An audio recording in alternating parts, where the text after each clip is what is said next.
Okay, I can't. All right, that's a good start. Could move that up there. Okay, hide that. All right. So a couple things though, and I don't want to assume that you know anything, and then don't you dare say, "Oh, I got to remember these formulas now too." With the area formulas, these should be like grade school remembrance. This should be something that you remember from at least Math 1 last year. What's M stand for? What's that usually a variable for? Everyone, three, two, one, go. What? Y equals mx plus b. What does m stand for? Three, two, one, go. Slope. All right. So slope is a key to today's like putting stuff in a coordinate plane. Oh, wrong. Trying to do two things at once, and I just fell apart there. Difference of y's over difference of x's. All right. That's slope when you're dealing with maybe equations of lines. And you can look at this, which looks like a parallelogram, but to prove it, you have to state something about the slopes, first of all, for parallel lines. We should probably put that up here too. Parallel lines, that is the symbol for parallel lines. Um, the slopes are equal. Oh, this pen is getting really bad. Right? But anyway, try not to complain about that too much. So that is the symbol for parallel. Now that you should know that. Sorry.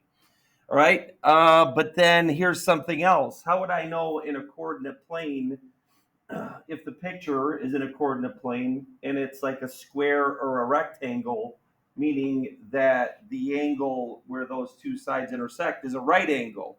Well, again, it's about the slopes and the relationship. I believe we have discussed this year. It'll pop up there. That's great.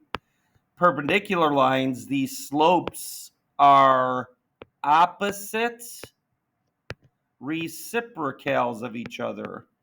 Um, so that means if one slope is, let's say, 3, then the other slope would be opposite that, which is negative, and then flip 1/3.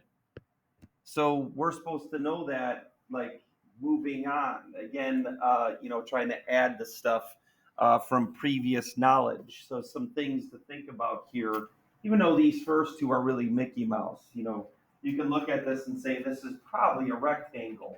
All right. So we don't really need to maybe make that proof, but I will. I am. And then talk about some more things that you should know about lines. And then one more thing. How do I know if I have a square? Well, all the sides would have to be equal. How could I prove that in a coordinate plane? Well, that's the distance formula. And I'm not going to bore you with the deriving of this. I believe I did this before when we had the equation of a circle in a coordinate plane. The equation of a circle comes from the distance formula. The distance formula actually comes from the Pythagorean theorem, and I actually proved that before. At this point, and after those provings, you should remember that the distance between 2 points is actually the difference. That's supposed to be an x. I'm not rewriting it. That's supposed to be an x. I don't even know if I can even have tech help me with this. It's just. And then it's the difference of the y's squared. So that's maybe the difference between slope and distance formula. Um, Actually, that's incorrect. They very much have something in common there. And there's a reason for that. All right, I was actually thinking about midpoint, so my bad for that. We don't really need midpoint to prove, things about quadrilaterals being a certain thing in here. And yes, I did go backwards to quadrilaterals, but it's a nice little review of the properties, but looking at it in a different way. So obviously, we probably think this is at least a parallelogram, but we should at least say the slope of AD. I don't think we need a formula for this. We could just do a little rise over run. Rise. So that looks like it rises 3 and then runs actually 2. Right. So I just want to make sure I saw that there real quick. So the slope of that is 3 over 2. And again, I just want to get through this. Really, this is based off of, old knowledge. But then, that idea that if the slopes are equal, they're parallel, we can mark it then. And then I want to compare that to the slope of BC. And that slope is rise 3, run 2. So therefore, so far so good. These are parallel. By the way, when it comes to a quiz on Monday, I need this as the proof. I'd say prove that they are. Well, it looks like it. Well, that's not good enough. All right. We need to, state things about the slope, to make that actually, a verified situation. And then guess what the slope of AB is? The slope of AB, I'm going to prove this, something that my CAT students just cannot memorize. There's something wrong with their memorization things. I don't know what it is. It really handcuffs me what I'm able to do in that class. But I still got to keep going for those that actually pick up stuff. But rise, how far do I have to rise to get from A to B? Do I have to rise anything at all? Yes or no? No. And then how far do I have to run? 1, 2, 3. So literally, this slope is 0 over 3. What have I told you all year long 0 divided by a number is? Is it 0 or is it undefined? This is what my CAT students flip a coin on. It's actually 0. A lot of people they're looking at me like a deer in headlights, not knowing that. And that actually drives me crazy because I think I've actually done this before with you guys. Why is that 0? It's because of division from grade school. 0 divided by 3. Wrong. I got those switched around. Okay. 0 divided by 3. You ever do garage division? You ever do this before? Anyone? Right? Okay. And that's the problem. If you haven't, went right to the calculator, your grade school set you up for failure. What number times 3 equals 0? Everyone tell me the answer. 3, 2, 1, go. 0. This is why this works. There is a number times 3. It's a program. Times 3, that does equal 0 for me to be able to subtract this. I show my CAT student this about 5 times, and then they still flip a coin because there's just no memory retention. Same thing with DC. 0 up or down, and then 1, 2, 3. I think I counted wrong. 1, 2, 3, 4. Sorry, I counted this one wrong. 1, 2, 3, 4. My bad, dogs. My bad. Not that it affected this, but that would affect our distance. I'm not even going to do the second one. I think we get the point of what we have to actually do here. I don't want to belabor this, but it actually is a good thing to go through. That idea of why are slopes of horizontal lines 0? But then also I can mark these as parallel. So what we have right now is at least a parallelogram. At least. Okay, and there's the proof. And I would need to see the slopes. Now, the next thing is, what are these distances? I guess we could mark this down, how long each side is. We could just put this up here, or I guess I'm going to go ahead and do this one completely and ignore the other one. All right. We'll say a couple things about the second drawing, but the distance of AB, I guess we'll mark this with this. The distance AB is equal to, actually, I don't need that. Actually, in math, when you just say AB equals, that is a length, all right? That's the notation for length. And actually, we could just count, and I already did. It's 4 spaces, so it's 4 units. And then I can count for DC that's 4 units. Well, that is an attribute of a parallelogram as well. Opposite sides are equal, all right? So that's good. But now what I need to do is a little bit of a distance formula for, this is for, let's say AD. Let's mark it this way. AD's distance. Now I can go ahead and use that distance formula, because what I want to see is, if I do the distance formula and I get a distance of 4, then I actually can turn this into a rhombus, right? And that's why this is the point of doing this. Or not turn it into a rhombus. It would be a rhombus if this was the case. 3 minus 1 is 2. Pen. It's literally just happened Tuesday. My new pen jerkiness. Oh my gosh. Back plus 3 minus 0. So close. If that was another 1, then we would have 2 squared, 4, 2. No, actually, that wouldn't work anyway. But anyway, 3 minus 1 is 2, 2 squared is 4. This is 3 squared, which is 9. Okay, 9 plus 4 is 13. Now it is kind of close because 4 is the square root of 16, right? So it was close, but that means you could stop right now. All right, so it is a parallelogram because I did not get equal to 4. I'm done writing. I can't stand this. This is going to drive me crazy. But anyway, so that's what you kind of have to do. That's the work I need to see. So you get it? Kind of situation there, right? And then this one, I guess because of time, I'm trying to think what would be the better one. And I wish we had problems where we kind of rotated in this little thing, but I'll go ahead and draw this and see what results. I'll just do one of these two because of time.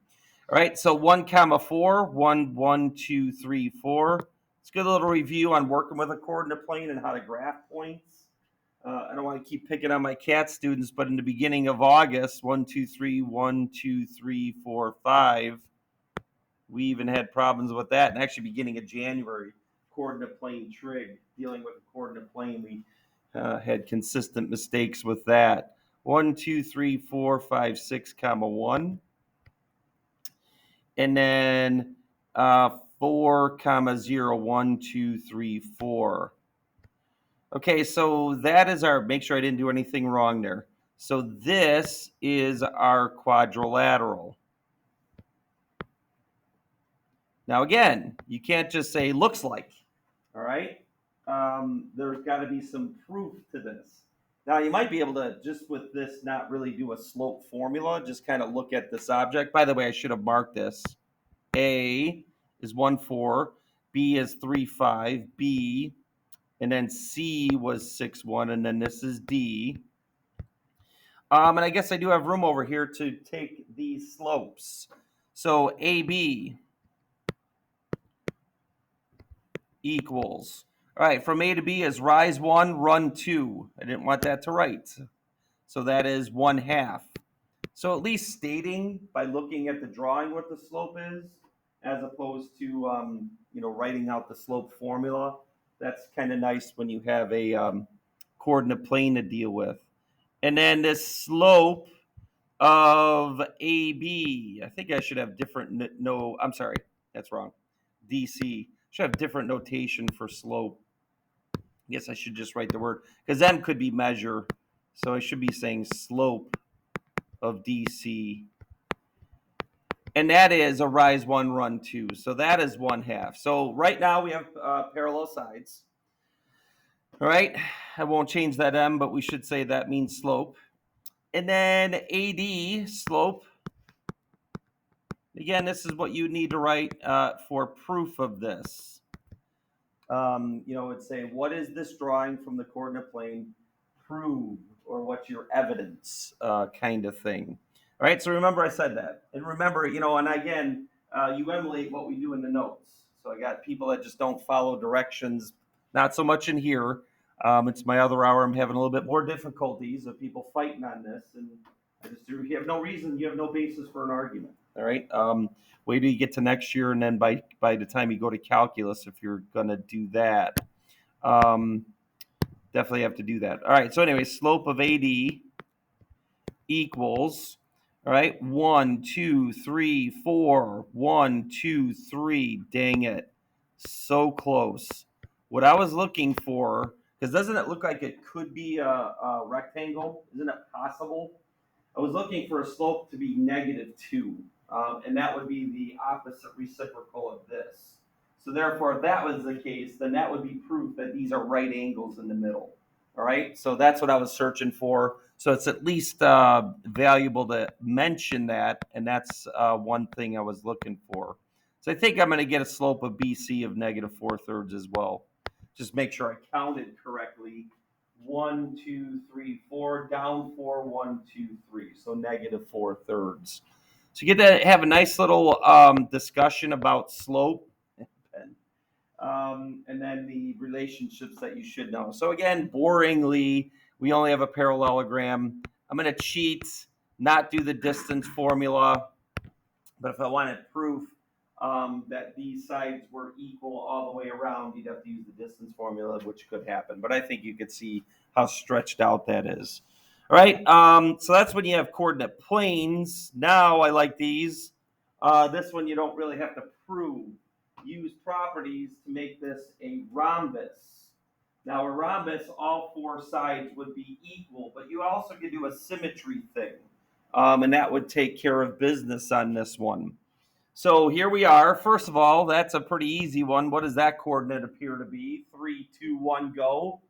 0, 0. So you'd say M is 0, 0. Let's be lazy and just stick that right underneath there and not have to restate it. That's how I did my key on the front page when I keyed out that review, which will be put online this time. I know sometimes they don't have those keys. And then this one, well, here we go. We got to look at this, and this went all the way to A.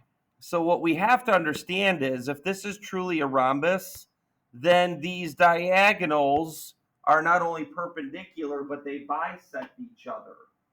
So if this is truly a distance of A from here to here, then this has to be half of A, whatever A is, because then this diagonal is half of A, whatever that distance is, and this diagonal is half of A. So we can use symmetry. We can use the idea of what the diagonals are supposed to be. I don't know why I call it. That's a comma, by the way, not a parenthesis. In order to make that happen. Then I think you understand you're right on the x-axis, so that's half of A comma 0. All right? Which means this has to be half of A as well. And that looks awful. And then we already have B there. All right. So B up. Oh, I'm sorry. I'm completely wrong on that. Whoa, whoa, whoa, whoa, whoa, whoa, whoa. We are not on the. I was looking at the intersection of those two diagonals. That's a big mistake. All right. So then what else has to happen? This diagonal, I'll go over here since I'm blocking the screen. This is a distance of B. So this must be a distance of B. So therefore that is B down, which is negative B. All right, so we use the diagonals in order to find those coordinates. All right, and I wrote that really large because of my pen aspects. All right, very hard to write small with this thing going on here. And again, I wish I had a little bit better drawings, a little bit more of a challenge. On your worksheet, I threw 6 of these questions. They're not necessarily challenging. Maybe a couple are a little bit different, but isn't a big deal here. Okay, so I go X out. First of all, we should know that this is, all right, 0 for the X coordinate. Yes, 0 for the X coordinate. Actually, I'm trying to figure, it's a square. All right, I was freaking out. What do we know about a square? I remember looking at this yesterday, having the same thoughts. Wait, how do we get that second question mark? And actually, it's a little bit easier than it looks because all of those should be equal. So I have to go X, that distance to the right. Don't confuse yourself. That means that is a variable, that is a number. This has to be the same distance from here to here. I'm blocking the screen again. So this has to be the same number as this is. The only way I can express that is with the same variable. So in this one question, I have to call the y coordinate x because it must be the same number going up that it is going to the right. So then what's weird for this C is this has to be x comma x, which may be very hard for you to write because coordinates are x comma y. What's going on here? X is just an unknown that represents a number. All of those numbers would have to be the same. I'd have to go x right and then x up for this distance to be equal to that distance. Right, so I did freak out there for a second because I didn't read my question. That happens all the time for people that don't read. All right, I get a lot of people that don't read questions and then they cause their own demise. All right. Show that it is a rhombus. Oh boy. All right, so this is going to be a little bit rough here, and I didn't want to spend too much of your time here. I always have ambitions about how much I want to do with examples, and I don't know if I want to do everything based off of what I initially said. But here's what we can have here. We kind of have to express this. A could be any distance. All right. So I'm going to show it a little bit differently compared to 1. Right, and then just see what happens. So my first vertice, which is not given a letter, is a comma 0. Let's make that a distance of a, and therefore that's a comma 0. So now it gets a little bit weird. If that truly is the distance of a, I got to choose a distance for 1 comparatively. I don't know what the relationship is. A could be any number. So for me to do 0 comma a plus 1, here's a distance of a. I'm going to erase this. I think I disagree with myself there. Back one more time, that little pickup there. I wish I could get my finger. So that's a distance of a. Completely lost my pen there. I think that looks pretty good. And then add 1. And then I'm going to erase that. I'm going to make 1 like a little bit less than a, maybe in my mind. So there, I'm going to mark as a plus 1. Pen's really degrading right now. A plus 1, a little bit different distance than just what a is. But it is definitely up. So I definitely have that. All right. And then negative a0, I have to do the same distance but to the left for that point. And then, okay, I have to go down a and then another down 1. All right, I got it. And this is negative a minus 1.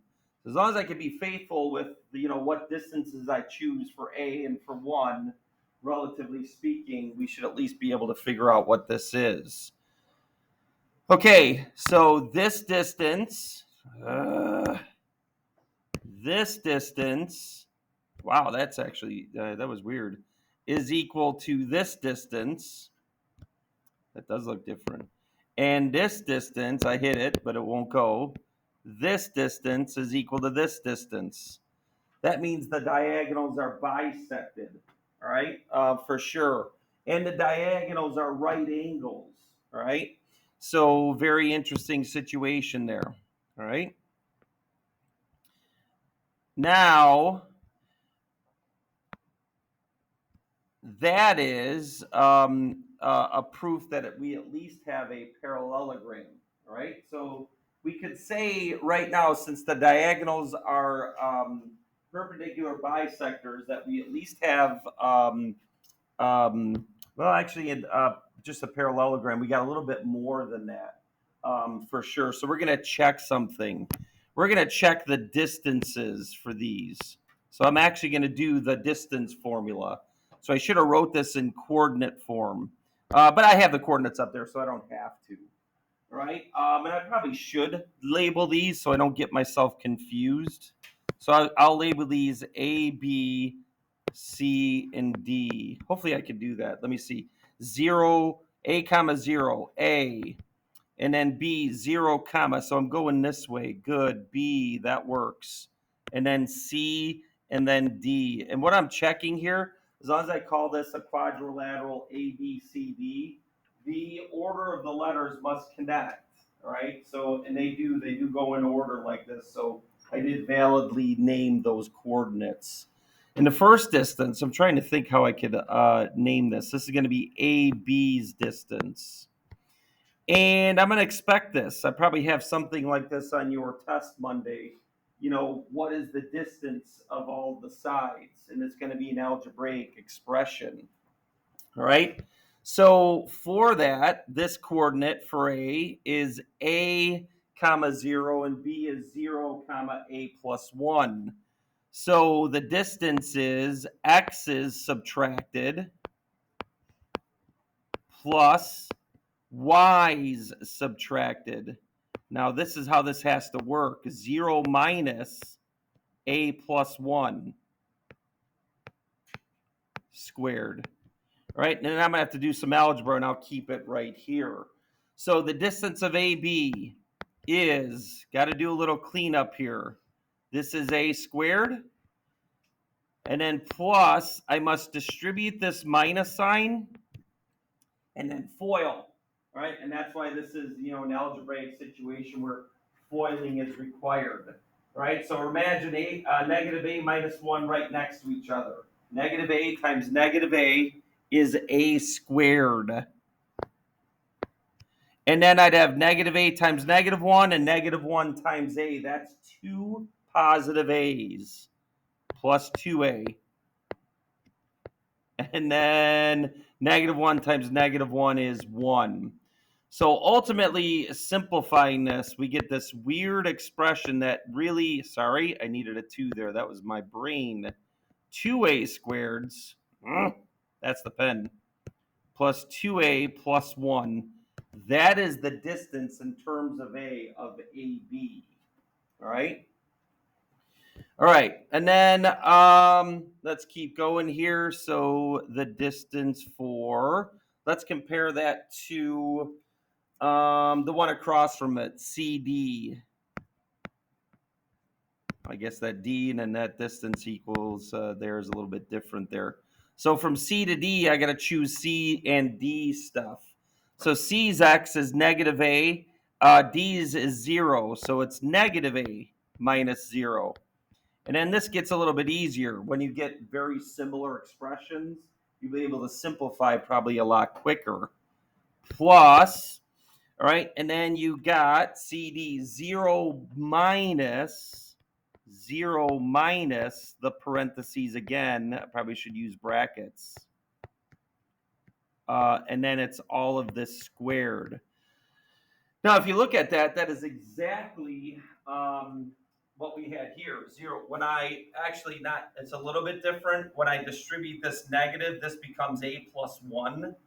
A plus 1 squared is the same as negative a and negative 1 when you square that. Because a times a is a squared, a times 1 twice, and then 1 times 1. So CD's length is actually the same expression as we got for AD's length. So this is 2a squared, square root of 2a, oh God, plus 1. Just don't understand what happened Tuesday. Why my pen is just so bad. All right, so we got these opposite sides are equal. It will be interesting if we see, let's see, where am I at? So I'm at CD, I did these opposite ones, so I need AD. All right, so now if we see AD working out, then we probably could say this is for sure a rhombus. So AD, all right, so A to D, that is A minus 0, you get the same situation. Okay, so from A to D, this x coordinate, A's to D's x coordinate is again A minus 0. The x is subtracted. So I end up with the same ones, A minus 0 squared plus, and then 0 minus negative A minus 1, the same thing that we got with AB's situation here. So it was one really calculation. Then after that, it is realization. If I have the same expression again that I had for AB's distance formula, I will get the same result. So therefore, this is 2a squared plus 2a. If I were to FOIL this one out, plus 1. I'm really going to have to go to tech. This pen is unbearable right now. Can barely even write with it. All right. And then the last one, what did I not do? I think it's BC. All right. Because of time, you're going to end up with the same thing. If I went B to C, 0 minus negative A ends up being A squared. All right. And then A plus 1 minus 0 ends up being A plus 1 squared, which is the same thing I got for CD. So I would end up getting the same thing for BC. So therefore, this is a rhombus. You have those diagonals that are perpendicular to each other, and then all of the sides are equal. There are limited things. We don't have to prove everything. We didn't really do that in the chapter. There's you don't have to prove every single property to prove that it's a rhombus. It's impossible for it not to be. If you prove all the sides are equal, I guess we could do one more thing. You can see if it's a square, but I think you know that this diagonal is not equal to this one, right? Because of the plus 1. So that would be something you could say. I know the diagonals are not equal to each other, so that means it cannot be a square. And those are kind of going further from there. All right, that took a little bit longer than I wanted it to. That is what's going on with this. I do kind of like this though. This is a little bit different. Find the coordinates to make this an isosceles trapezoid. I will do this because this does not take as long. So 0, 0, that's nice. This is A. All right, I need this to be an isosceles trapezoid. All right, so 0, 0. Now I have to make a choice. And then this is all about the order of the letters. A, B, C, D. I must go in order. A, then to B. And B is some X comma 0. So I'm going to mark that. I'm just going to make a choice. There's where B is. So that means this is X. All right, I need to know that. Now, here's where we got to be careful. This is what I like about this question. A, B, C, D, they tell me what D is. So this has to be A, B, C has to be over here, and then D has to be next. D's got to be consecutive with A. You got it? That's what is great about this question as well, ordering the letters correctly. Now, actually, you have two ways you can do this. I'm going to change B a little bit. I'm going to make X comma 0 out here more. That's an X. I'll erase that. Oh my gosh. All right, there we go. So that's X comma 0 right there. So C, A, B, C has to be here, and D has to be somewhere around there. That's my point. So look at what they tell me about D. It's K comma M. So I could do one of two things. I know I want to construct a isosceles trapezoid. So I could either, I want these coordinates to be here or here. Does that make sense? All right, I'm going to make D like right here. So if I make D right there, then this represents K, and then this represents M. And then that's where I want to put D. You could put it in quadrant 2, but make your life easier. Keep everything in quadrant 1, and then we could think a little bit here. Okay, now, here's how we could get this to work out. First of all, for C's coordinate, I think you get that these are the parallel sides because these slopes are 0. All right, so they're both horizontal lines. So for C's coordinate would definitely be something comma M. So M would have to be the Y coordinate. All right, so abstract thinking. I like this kind of question because this is, you don't really have to prove it. It's just right or wrong. What do you write as a coordinate? What C would have to be? All right, now the next one. You know that this kind of has to be this far away. You could kind of use slope to prove that, these two distances are equal as well. All right, so notice that this is K away this way and then M up. So if I went K away this way and then M up, then you would have these two, they would definitely have to be equal. Does that make sense a little bit? So actually that makes this X coordinate not X. You'd have to go K this way in order to get what that coordinate is there to be, an isosceles trapezoid. So what that is X minus K. Whatever X is, go backwards K, and then that's where I would have to go in order to get this point to be the same distance away there. So therefore, these distances should be equal. And hopefully that is common sense. That's why I like this one. You really have to think. You really have to know the importance of the order of the letters, and the name of the trapezoid, and then really work with the coordinate plane that way. Okay, so that was that lesson. I think that's pretty decent. I might have a couple questions on our quiz about this. Maybe not too hard on the algebra because you have another bunch of other things to worry about. All right, and that'll be that.